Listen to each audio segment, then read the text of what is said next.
Well, good morning again. My name is Pastor Ted, and I'm here to talk with Art, or Art's here to talk with me, whichever way that works. Pastor Mark is away this week, so welcome, Art. It's good Well, to. thank you, Ted. It's good to be with you today. I'm not used to doing this, but both Ted and I have sons who are in ministry. They're just turned early 40s and they're at churches. So we're going to talk a little bit about change today, change within the church and other types of change. So I'll let Ted start off. I think the first thing I need to do is recognize the remembrance I have. I'm in my 70s and remembering back to nostalgia days when I remember the good old days.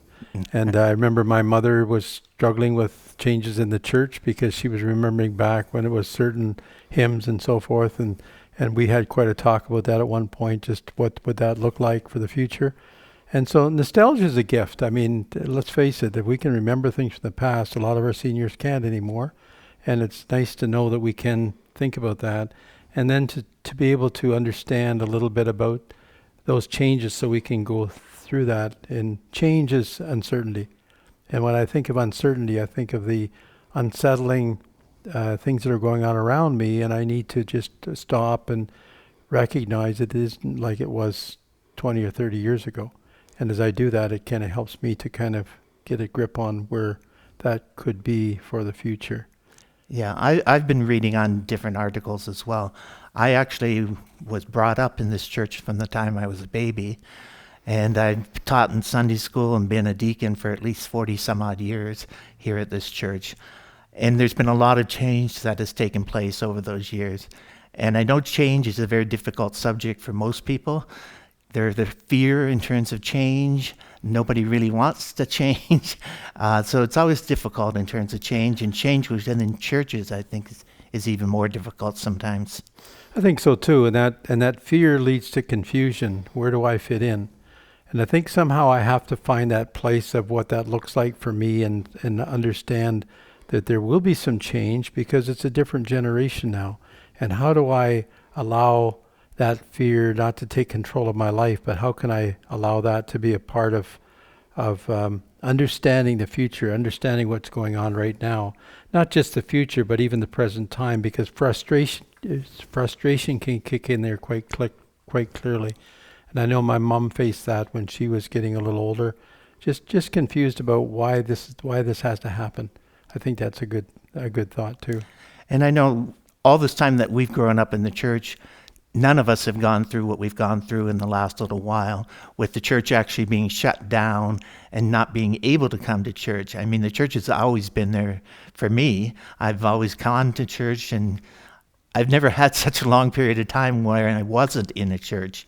And so that change has been different too. I think too that confusion can lead to a lack of communication.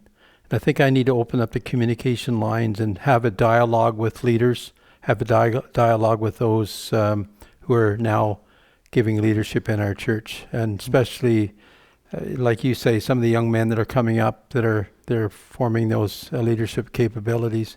I think one thing that, particularly right now, that's a little confusing is the fact that we're not singing in church. I find that very hard because I love to sing, though I can't carry a tune, but I still love to sing. And we've chosen as a church to abide by the government regulations to not sing, and our leadership team is putting together some video series. And I noticed on Sunday even some people had a hard time with that. Yeah, I know that's been difficult, and I mean, we're still doing singing in terms of on the live broadcast. We don't have it, we just have taped. But in terms of what's going online on Rogers and over the internet, we still have our live music. It was very hard in terms of dealing with that because we get all these conflicting messages from the government, especially the last little while in terms of opening churches. And, you know, that's another one of those change things that it changes so quickly in terms of what's happening. I think if I can understand the anticipation of what's happening for the future, for the present, and finding that participation for the future, how do I engage with those involved? Fortunately, we have on a regular worship service, we have a group of ladies that sing, that minister to older people in our church. So we have a variety in our worship time. And I think that's a good thing to be able to celebrate that music as well and just allow God's Spirit. There needs to be a balance there. I know I'm kind of going on the music area, but there's more than that. It's just there needs to be, for me, a developing of an excitement about what's happening. And if I can find that place for me of excitement, that can be really, really helpful to say, okay, I want to get on board. It may not be my style, but maybe that's where we're heading. And how do I balance that? I've used that word a few times in these sessions. It's balance. I have to find balance. I really do. I have to find where that fits in so that I can say, okay, what's the next step? And go from there. Now, I know we've been open, this will be our third Sunday coming up. I've been surprised so far the number of seniors who have actually come out to the live, sessions. I thought, well, they'll all be afraid and not come, but some of them are more eager to get out because they really miss worship and being with fellow believers.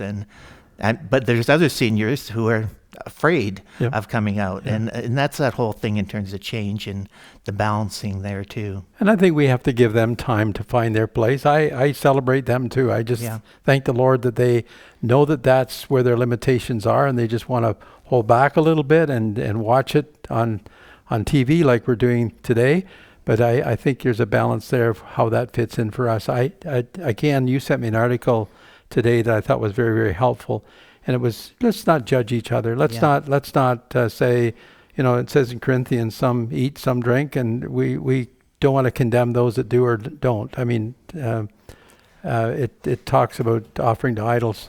And I think we need to be careful that we say, okay, if you feel comfortable with that, and it's not against the biblical principles. If it's against biblical principles, I have to say, no, I can't have a part of that. Yeah. But if it's not against biblical principles, I need to be careful that I understand what the Bible teaches me. Yeah, and a lot of that I think is preferences more than actually, something that's in the Bible. And if you feel it's wrong, then you shouldn't be doing it. That's right. Because it's wrong for you. So that's right. I thought that was a good article as well. Yeah. And it deals with getting people back into the church. Yeah. I mean, we're shut down immediately, and now we're slowly trying to get back into the swing of things, but with lots of restrictions in place. And we'll close it for there, but next week I hope that we can talk a little bit more about that fellowship. I'm going to be preaching on that in a few minutes, but we can talk a little bit more about that, engaging in fellowship and getting back into the body. And I think that'd be a good step next. Without hopefully social distancing at some point, if we get into phase 3 of opening up. Yeah, thank you. Okay, thanks. Thank you, Art. I appreciate your involvement, jumping in here in Mark's place, and I appreciate that very much. Okay, thank you, Ted, for, like I said, I think this is session 15.